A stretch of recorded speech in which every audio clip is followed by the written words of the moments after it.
शीघ्रां प्रेक्षय सर्वांस्ता निधि होवाच पार्थिवः। श्रुत्वा दधिमुखस्यैत्यत् वचनं स लक्ष्मण अङ्गदः।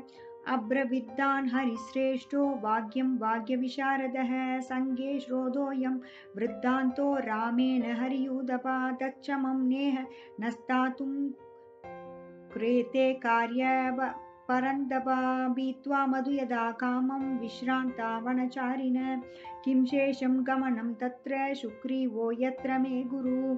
सर्वे यथा मां पश्यन्ति समेध्य हरियूदपा।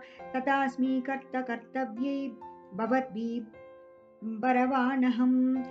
नाज्ञापयितुमीशोऽहं युवराजोऽस्मि यद्यपि अयुक्तं कृतकर्माणो यूयं दर्शयितुं मया। प्रवदस्साङ्गदस्यैवं श्रुत्वा वचनमव्ययं। बृहष्टमनसो वाक्यमिदमुषुवनौकसः।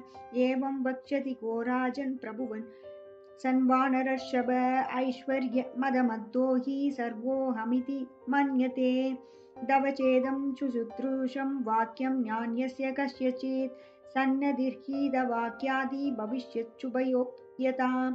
सर्वे वयमभिप्राप्तस्तत्र गन्तुं कृतक्षणा च यत्र हरिवीराणां सुग्रीवपतिरव्यय। द्वया अयनुक्तैर्हरिभिर्न वै शक्यं पदात् पदम्।